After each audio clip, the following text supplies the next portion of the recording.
Hey guys, welcome to this episode of Inside the Mind, a podcast about athletes. Today's guest is Aaron Williams, a sports psychologist out of the Dallas area. We talked a bit about his journey to being a sports psychologist as well as some of the things he does currently in practice.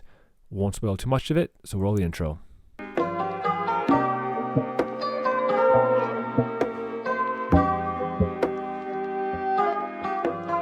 I assume that, since you're in Dallas, you're a Cowboys fan?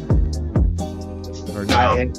I You are, am right? absolutely, very much so. That was a big win on Sunday night. Their boys had all the pressure on. I mean, Yes. that's a must-win game for them, and And we showed up. We showed yeah, up. And so it's always a little brighter in Texas after the Cowboys win. yeah, I mean, that's just- how I feel. I'm a Packers fan, so whenever the Packers win, it almost sets my mood for the whole week. If the Packers win, I'm Yeah. good for the rest of the week until their next game. If they lose, that's all I'm thinking about. And then if they lose and it's a bye week, it's just not fun at all. There you go. Yeah, That's the part of fandom that I don't know. I just can't shake for whatever reason. I've worked with just people on different teams, but something about being a fan of particularly the Cowboys that just sets kind of everything's a little bit brighter after those. yeah, After yeah. those periods. It's funny because obviously, we devote our schooling and our work to helping athletes, the psychological part of the game and whatnot. But there's probably a huge psychological part to being a fan of a team as well. And I would be interested in like exploring research and all of that about like the mentality of a fan and their highs and lows and dealing with, because when you think about it, these are like almost strangers to you. Like they don't know you on a personal level, but you have such an emotional connection to these players and the team that it's quite interesting looking back on how we react to certain things. Yeah, absolutely. And it's more part of just looking back that group think mentality. Um, if we're in a group together and we belong to a particular unit, we're more inclined to feel those highs and lows together. So being a fan, you almost have a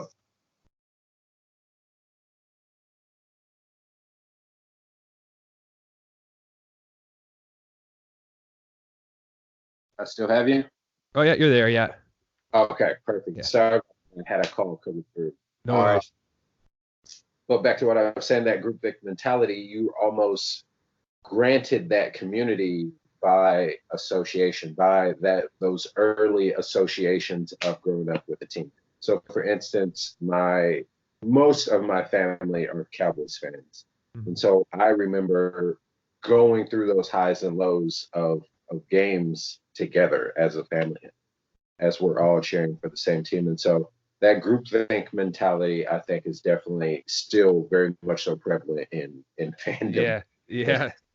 Yeah. So how did you kind of get involved in the field of sports psychology and being a mental skills trainer? Was this something that when you were growing up playing sports, I know I read that you were a collegiate level athlete at some point as well. Was this something that you always had in the back of your mind, or how did this kind of come about? A little bit of one, I'd always kind of had a passion for psychology. I remember in elementary school wanting to have that quintessential office of the couch and the chair and having that dynamic and those quintessential kind of ideas of being a psychologist. But I found sports psychology specifically in college. Just like you said, I was an athlete, and so I played football at Rice. And as I was going the path of psychology and studying and getting my bachelor's degree, I actually found sports psychology in a social psych class. So that kind of lit a fuse and blended two of my great passions and my great loves together. And then at that point, it was I'm sold. So that's When you were one thing that I kind of encounter in my field of practice is, I'll go through school, I learn about all these things, and I'm like, wait, I'm kind of already doing this already, but it's just a name's being attached to it, a formal scientific name. Did you have any of those thoughts where you're in class or something and there's all these, concepts and theories and however you may put it that they're teaching you, and then you're kind of thinking back like, I'm already kind of doing this, or this is something that I've seen already happen? Yes, very much so. Um, One specific example in social psych was social cognitive theory. Just an understanding of how our personalities are molded together by a social aspect of what we believe in, what's in our environment, um, and then also just those interpretations of kind of what we're seeing and what we're reacting to. And so that theory particularly made a lot of sense because I found out when I was actually in college, and so I had a lot of those influences coming in of playing football, making sure I had the right grades to play football, but then also just getting acclimated to seeing a lot of different people from a lot of different cultures, but putting that in terms of I can still perform and do well and succeed on a football field. And so that blending of how we best perform and how we best become our true selves really made a lot of sense just because I was already kind of experiencing those things to begin with. And so Hmm. even more solidified that passion and kind of affirmed what I was doing already. Right. And I assume that passion is kind of what led you to pursuing the master's degree in sports psychology. I'm really interested in maybe some of the research that you did there, because myself, um, I did some research in my master's program, and I'm just super interested in all the different research that's out there. So maybe talk a little bit about any research that you were a part of in your master's program, or any projects that you were a part of. Um, yeah, absolutely. So one really great project that I had the opportunity to work on was on eye movement desensitization and reprocessing therapy, so EMDR therapy, which was one of the modalities in sports psychology that really even more so lit a fire just because of one, the technical aspect of it, but also the applicable nature of the research. And so that's EMDR therapy is essentially a reprocessing of a traumatic event. So let's say you tear an ACL or a meniscus, and you're in the process of rehabbing and coming back from that injury. You're still a bit unsure of, the knee, the ligament. Can I perform? Can I be at that same level? And so what we do in EMDR therapy is a reprocessing of that traumatic event in order to build confidence and therefore help increase performance. Hmm. In the reprocessing, is that just one-on-one conversations with the athlete or individual? Are there any maybe tasks that you get them to do to kind of help build that confidence up? What's that reprocessing process like? And so that's actually a blending of both. Okay. So we have the athlete find a focal point visually, and through uh, more psychotherapeutic approach, we have talk therapy and we go over some concepts of negating and reducing the amount of that traumatic event.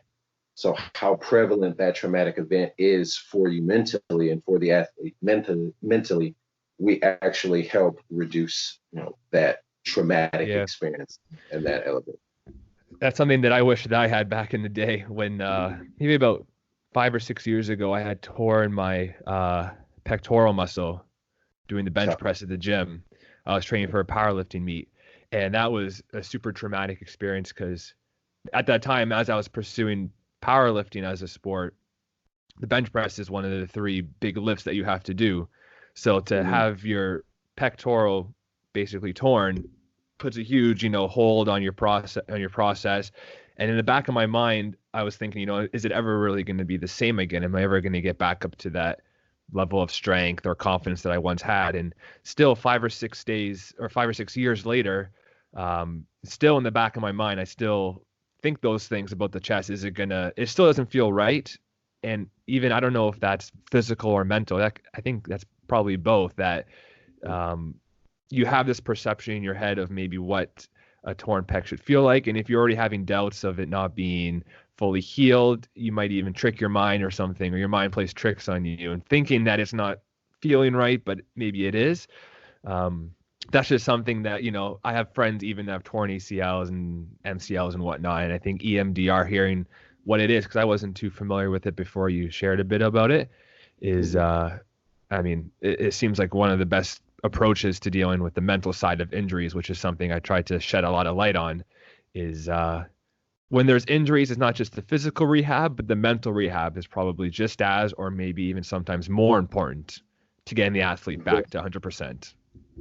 Very much so, because even we'll just go off of your example. So tearing the pec, which is a pretty significant injury just because it lingers for a while. But in you actually finishing rehab, coming back, you're actually physically cleared to play and participate.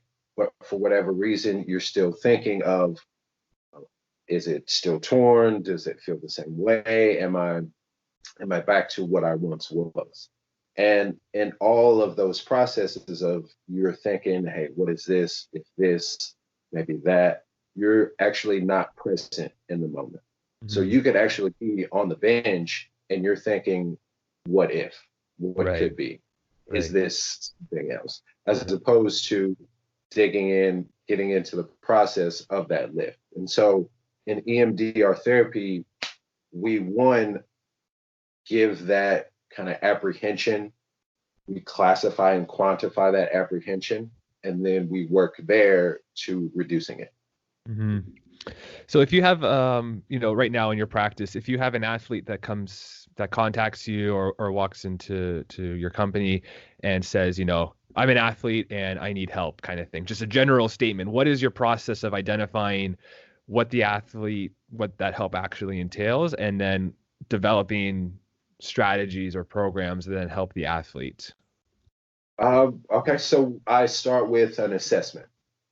So every athlete that I work with, every team that I've worked with, I start with an assessment of what are we actually looking at? What issues are coming up? What things seem prevalent in terms of not getting their performance or your performance where it should be?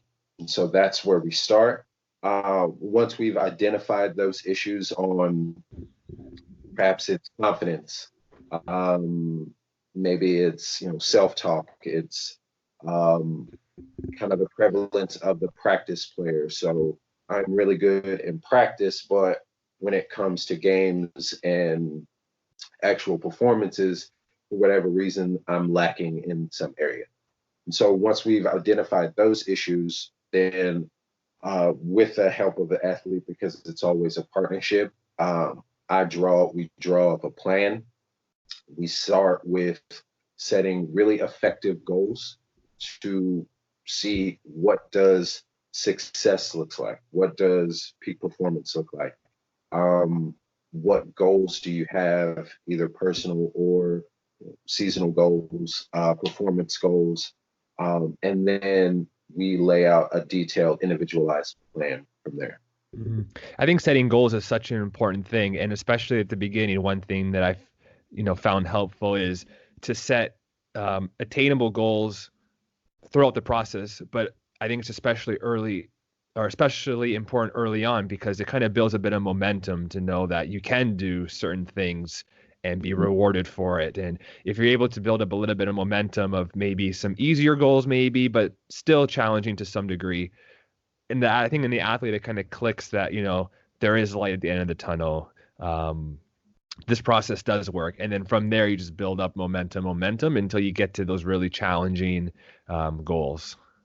Absolutely. And one thing I've also found just critical in goal setting is just keeping a chart of the progress. So athletes, and me in particular as an athlete, I loved getting feedback of what is going right, what's not going so well, what can I get better at, how much film do I need to watch in order to actually be able to comprehend this information. And so I searched for feedback and I loved feedback. And so one thing I found in setting really effective goals is it gives you that feedback. I can cross this off the list and say I've accomplished it, or if I haven't, I can look at detailed steps of why I haven't. And Yeah. that also gives me a plan for how to get better. And then once I cross that off the list, I'm only reaffirmed in my ability to get it done, but two, that I'm on the right track.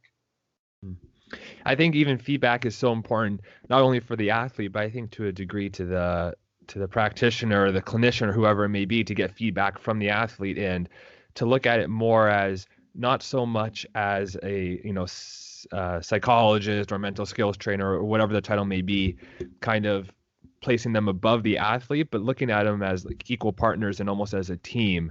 And I think that is a huge thing for athletes to let them know that they're not really being talked down upon, or we're not putting anybody above them. We're here on the same level. We're working as a team. We both have goals. You have a goal of helping the athlete. The athlete has a goal of getting better.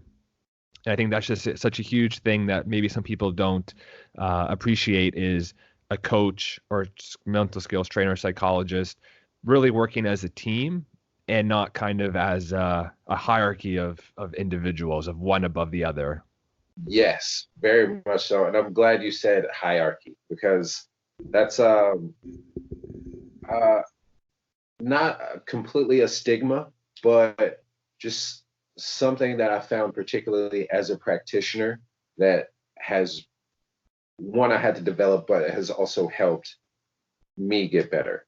Understanding that it's a relationship and not hierarchy, for lack of a better word. It's a relationship that we are, as an athlete, as a team, and in some cases I've worked with coaches, but we're working together to get better. It's Right. it's not I'm not over you, I'm not above you. We're working together for this goal. Yeah, it's almost like it's not like, we know more about it than you do. It's not like we have all, I mean, we do have, certain educational backgrounds that might give us some of the tools to better, get some behaviors out of you that might help you reach your goal.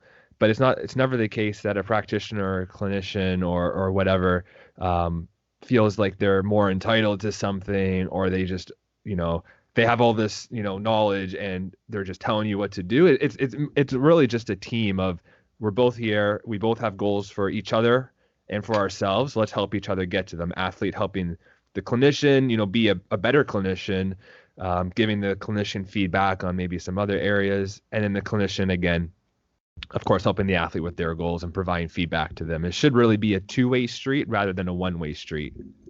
Very much so. And one thing I do periodically with patients is, after our given sessions, I'll actually do similar to an exit interview, but we're actually just getting feedback. So I want that feedback of how are you responding to the treatment and the techniques, and how are you responding to the information. Um, Sometimes, and it's usually well received, but I give homework to some athletes. Mhm. And so, how are you responding to homework? Was that, helpful? Does that help apply the information? Does that help you retain the information? Does it help you better use the techniques and the skills and the Mhm. things that we're learning? And Mhm. so, I definitely have found creative ways of getting feedback professionally. Yeah. The homework is such an important piece, I feel like, because it's one thing for an athlete to say certain things or, have certain thoughts when they're around you or another practitioner. But you're not going to be with them 24/7. They need to develop some sort of, independence and self-sufficiency to have these thoughts and to perform these behaviors all the time, 24/7. Um, so of course, homework is one way, and I think homework too. Another important thing for athletes is that homework should be manageable at first and slowly build up to maybe more challenging things to get them to do. Similar to goals, where if you give them a lot to do at the beginning, it's just going to fall apart and they're going to get no momentum, and you kind of back at square one. Yeah, exactly. And if it's too much too early, it's almost more of a negative than a positive. It becomes a deterrent as opposed to facilitating this collaborative process. Yeah. But the homework I found is again just for the use of building those habits. Because it's one thing to, in a weekly session, kind of drill down some of these concepts, but then a large part of implementing any behavior modification is going to be consistent. So doing it consistently, that way it builds that habitual behavior in terms of I'm not really thinking about it. I'm just processing this information based on the tools that I have. Mm-hmm. So that's what I found is it's just a big proponent of homework and Yeah. just better implementing that information. Yeah. I always kind of think about how much our world has changed in, automation with the smartphone, with laptops, with different, habit apps you can download. And, I wonder if somebody like you that's been in the field for a long time, how, if at any, has your practice changed with the, invention of the smartphones and different apps and everything that really gives athletes more tools, I guess, to monitor their progress. Have you found it easier? Maybe no change at all, really, since development of these digital devices. Um, well, I've been in the field for a few years. I don't want to date myself and say I've been in it for a long time. Yeah, yeah. Um, but with the advent of technology, I feel like there has been a change, a positive change in terms of the access that athletes now have to quality practitioners and information really specific to sports psychology. Some of the apps that have been developed, I haven't found particular use for just because I haven't really found one that is aesthetically pleasing but also effective. Um, just specifically with athletes, I know, there are some that help build habits and, just for the general market, but I'm talking specifically Mm-hmm. athletes. But the advent of technology has definitely helped again, going back to the access because of I can be in, of course, in Texas, but I can talk to an athlete in Los Angeles, in Nevada, in Houston, and I don't have to leave the office. And so Mm-hmm. I have that access because of apps like Skype and FaceTime and Yeah. kind of the web chatting. And so that has definitely been useful. Absolutely. Yeah. I think that's just not only in sports psychology, but in life in general, how face-to-face interaction is just so much more meaningful, and it just has almost like a different vibe to it. It almost feels more real in a sense than talking over the phone or something. When you see the person you're talking to, you almost make more of a connection to them, and there might be more validation to what they're saying rather than Yeah, just an audio message through a phone or whatever it may be. exactly. And I particularly love uh, visual cues.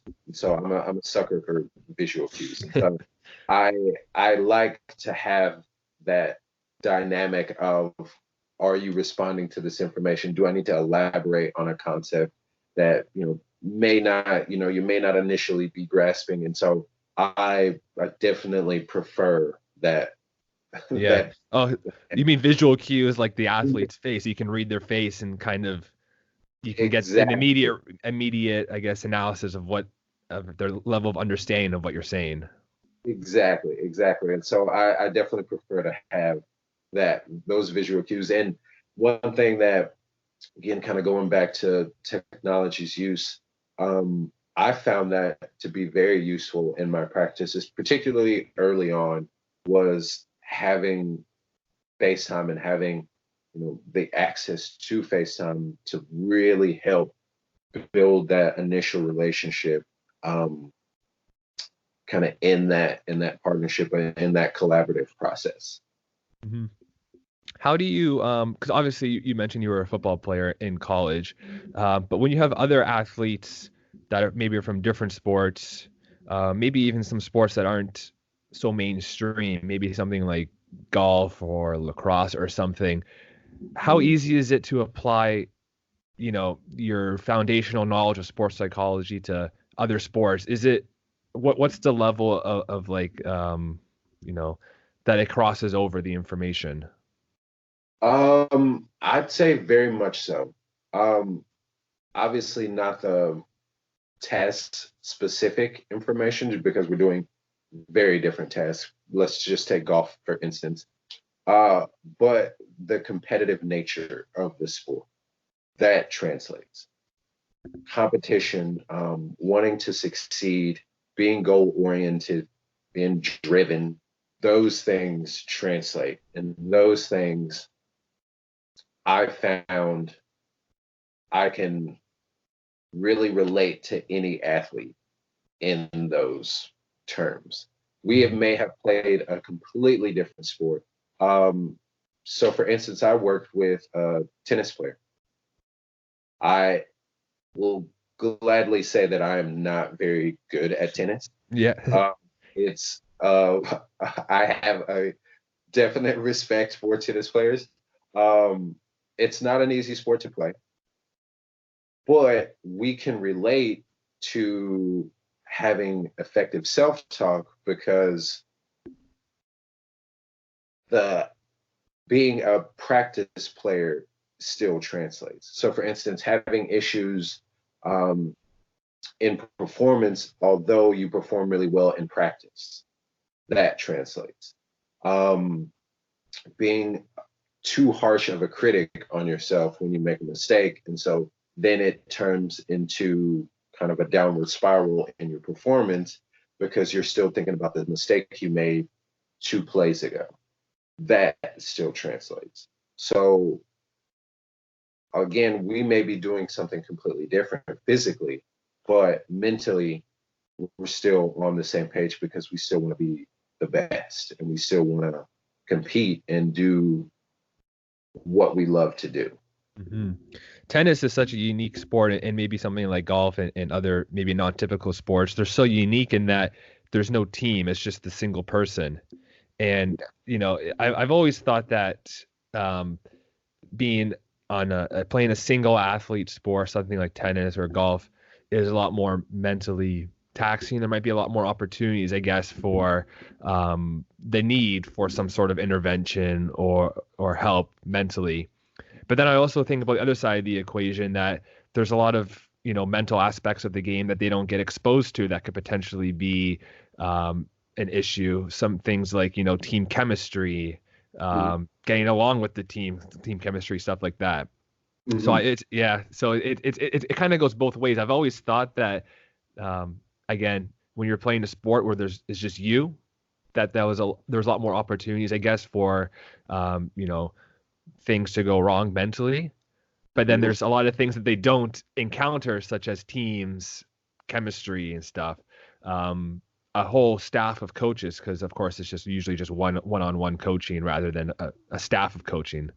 Yeah. Um, have you encountered maybe that kind of dual analysis in your practice of single athletes and team athletes? I have. So I worked with, of course, the tennis player, but then also a wrestler, and just seeing the dynamic of because being a solo athlete. So, for instance, I ran track in high school, but even running track, in some cases, you're still part of the track team. Hmm. So there was still that some team dynamic, although you were running the event yourself.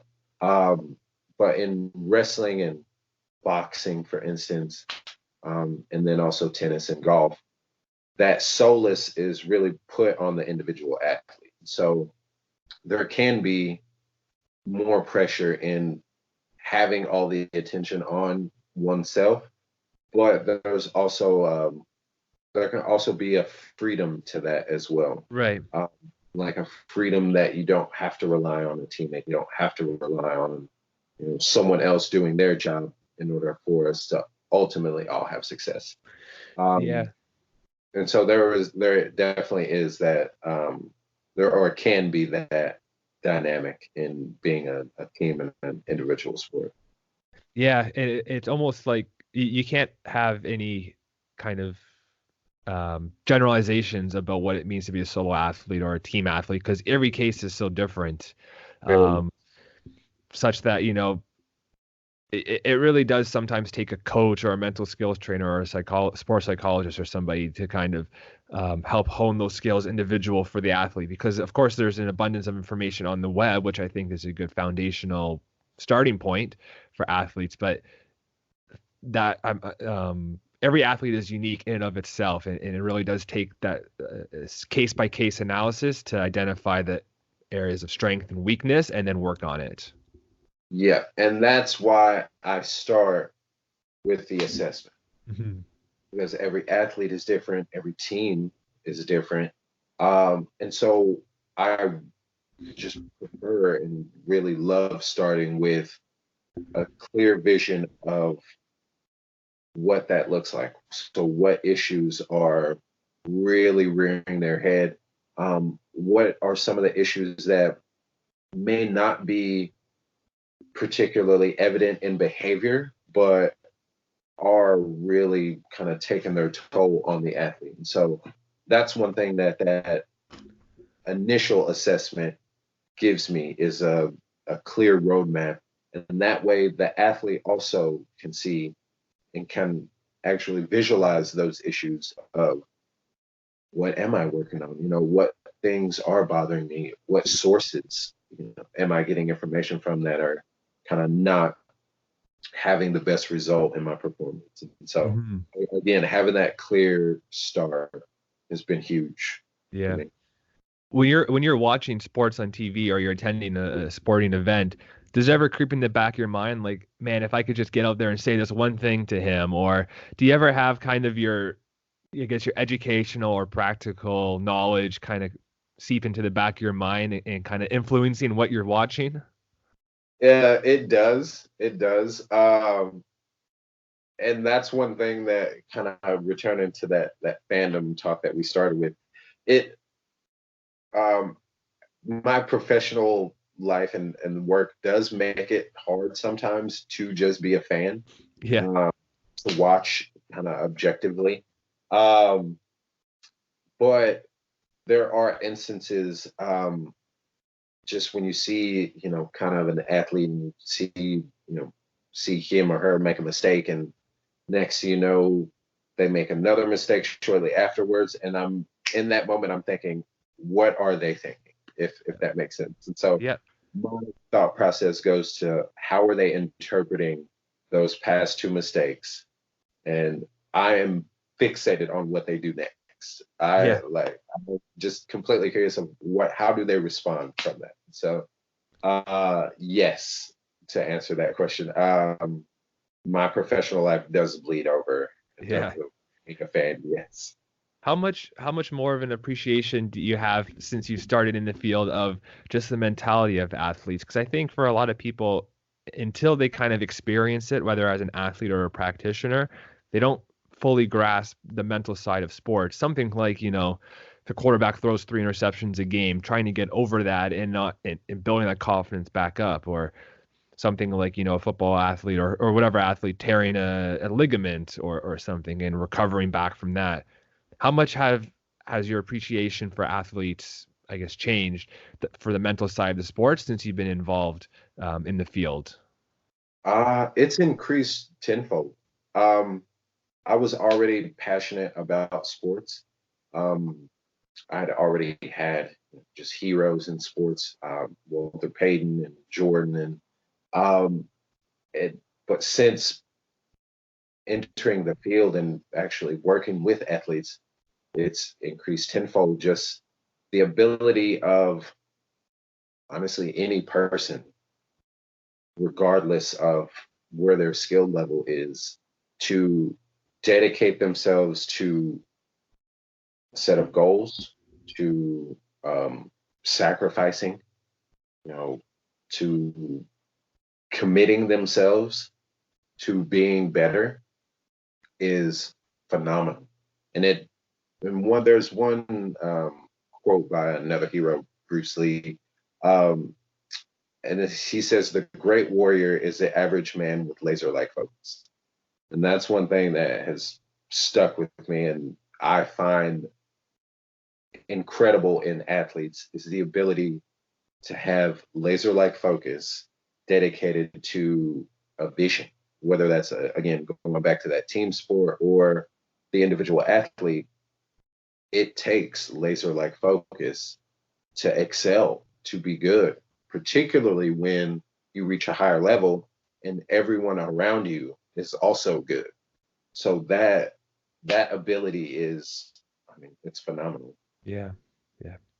Anyways, Aaron, I would love to, thank you for taking the time to come on today. We'll keep in touch. Maybe we'll do another episode when the Packers and the Cowboys meet in the playoffs this year again. Definitely. Absolutely. If they both get there, that's the one stipulation, I guess. Yeah, exactly. And I'll do my best to be objective and not scream and holler at the TV. Yeah. Thanks, guys, again for checking out this episode. If you enjoyed any part of it, please share it with your friends and family, and I'll speak to you next time.